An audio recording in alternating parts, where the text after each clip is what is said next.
Do now, do ba ba ba ba ba da da dee ba ba ba ba ba da da dee ba ba ba ba ba da da. Do now, think positive podcast. Do ba ba ba ba ba da da dee ba ba. Hello and welcome back again to Do Now. Think Positive Podcast. I am FendiPendi here, your creative content coach. My name is Philip Tan. I'm the CEO for Snapp Packaging. And today we have a lady entrepreneur as our guest, and her name is Daphne Wong. And Daphne, would you like to introduce yourself? Hi, I'm Daphne. I'm a movement intelligence specialist. Look like FBI, but I'm actually looking at your brain, your movement, your emotion, and also your speech. Okay. So, Daphne, can you you own a school for kids with special needs, Yes. right? Is it only for kids or adults, like ADHD, autism? All right. How about adults? And then can you elaborate a bit more on that?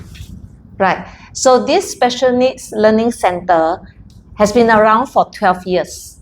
I've experienced in education for the past 39 years. Wow. So these schools are for children who learn differently. So I do not term them as special needs because children who are physically, mentally, and emotionally normal will also have challenges with learning.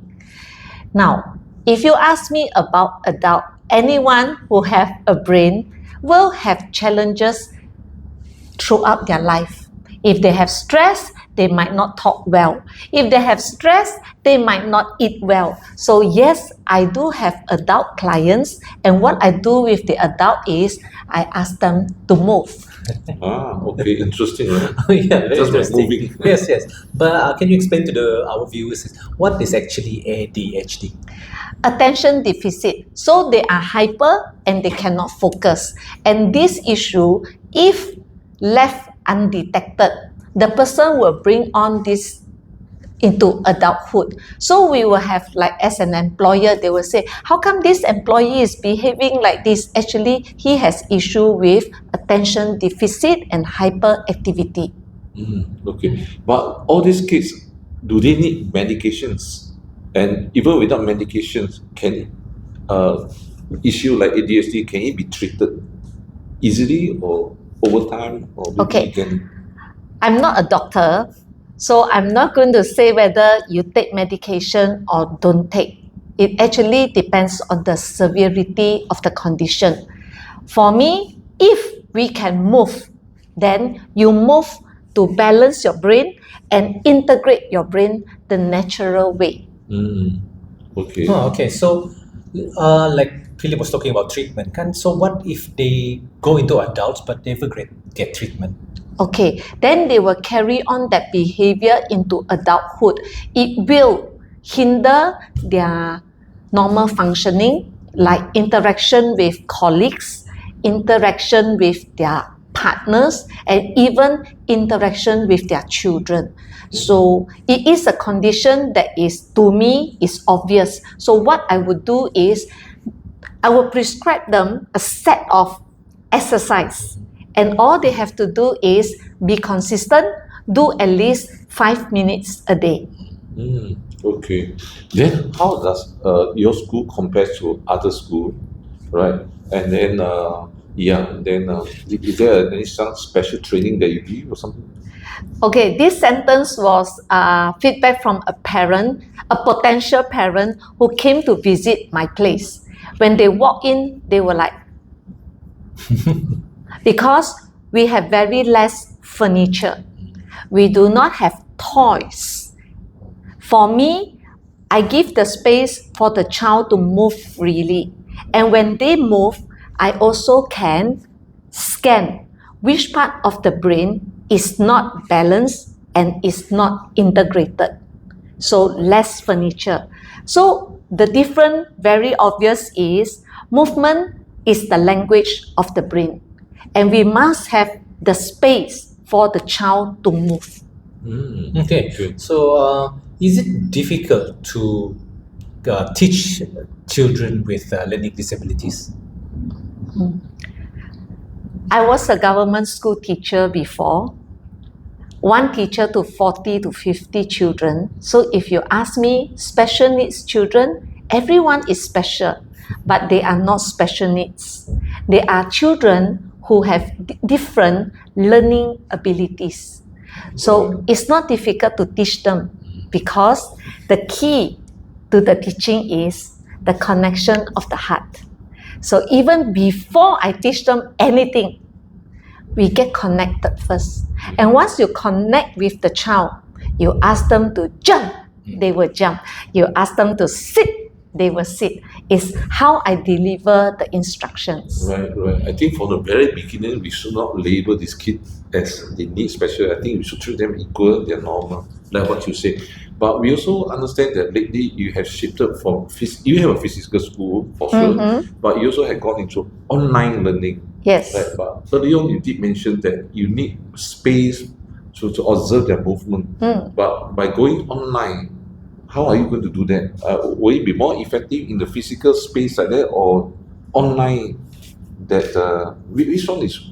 Yeah. Yes, Philip, you know why? So many years of teaching, classroom styles and all this, then became the pandemic.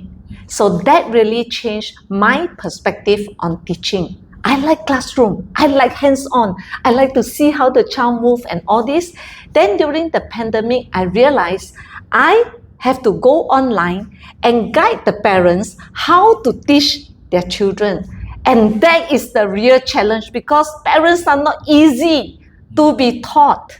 Then I still shoulder on, and last year was the turning point. Last year, this new generation people came to me and said, why do you do online? The question came in, how to teach movement online?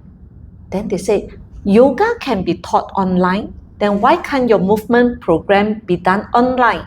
And then I shifted from teaching children to teaching parents and teachers. Right. So the space, they must switch on the camera when they come online class. I do, you do. So I observe how they do. If they off the camera, I will remove them. Because it's no point listening and seeing but not doing. Right. Yeah. So when the adult, my students do online, I can immediately say, aha, that part, aha, your brain, that part not connected. You do this. 2 minutes. And then we check again. Then they are convinced the movement works. Right. Then they will do it consistently. Do you think the parents, especially mother, does a big part in for the kids to improve? Yes, You think so? definitely. Okay. Now, but I'm not putting the blame and the responsibility course. on mothers. Yeah. For me, my aim is to have happy family. And there are 4 pillars in the happy family. So father one, mother one. So we first look at the father and mother. If these two are having balanced and integrated mind, emotion, and physical fitness, the children will more or less follow the same path. Right. But if the father, I just say for example, if the father is very stressed out from work, come back very late, we understand this is norm, but then come home, have very little time with the children, but give up instruction. Have you done your homework? Then the child will say, every time I see my father give me instruction, my father scold me, my father never connect. So I always, whether you are single parent family or you have both father and mother, the key is parents have to be balanced. Not only emotionally, physically and mentally. Okay. Again, the key is consistency, communication. Okay. So if the person can be consistent, that will be 50% better one. And communication is when you're doing the movement, you will have hiccups. You need to come back and have the conversation with me. But if you had hiccups the time you give up, then you will not see the result. Another thing I like to look at life, like the infinity. It means you go up. Young age, the time everything senang, easy, go up, right? Then there is a part where you have to go down, and then you have to go up again. So for me, it's easy, challenging, and that is life. So what I can give them is the method. When life is easy, you sail through. But when life is challenging the time, you have this movement program that get you up in a blink of an eye. But some people, when they are down, they get stuck there. So they cannot come up. Some people take 1 year. Some people take forever. So if they know, it's okay to go down because what goes up will also come down. But if you are down the time, you don't have this vehicle to go up, then they will go and look for medication or they will look for some substance to get their mind off their issue. Would you say that the kids is easier because the parent will send them to school, but for adult, like him and myself, will we just walk in and look for you, said, look, I have this issue, it should be a stigma. So will you think that the adults will own up?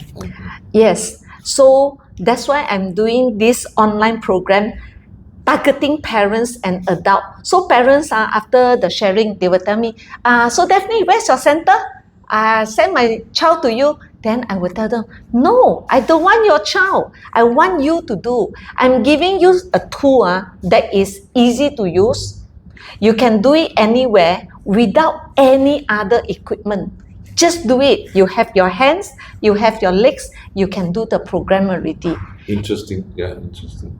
All right, so definitely we are coming to the end of the program, and our specific audience, the young entrepreneurs, they like to listen to you. And can you give them some takeaway?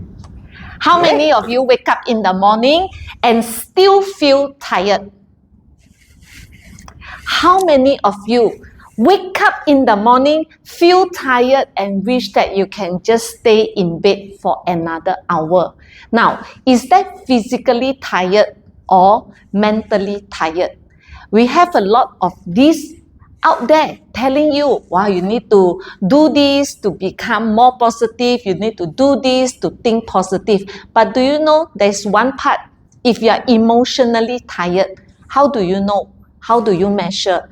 Now, I went through that cycle. I was really, really at the bottom of my life 10 years ago. That was when I scratched my head and said, I'm a teacher my whole life. I've been teaching everyone how to do this, how to do that. But how come when I'm so down in my life the time, I cannot see and cannot find my way out? That's when I started to walk. And that's when I look back to what I am doing. And do you know, the simplest way to test is, can you do this with ease? If you are not able to touch your elbow to the opposite knee with ease and stability, your brain is not balanced. And how to rectify that? Very simple. Put your hands together, thumbs up, nose level. And you have to move your hands in the infinity pattern. And you do this by keeping your eyes on your thumb without counting, and do this until you feel you have enough. And that's how easy we can assess ourselves and then solve the issue without doing extra. And I love this is because I do this every day using the infinity pattern, and I am feeling happy mentally, emotionally, and also physically. And if I tell you how old I am today, you will be very surprised.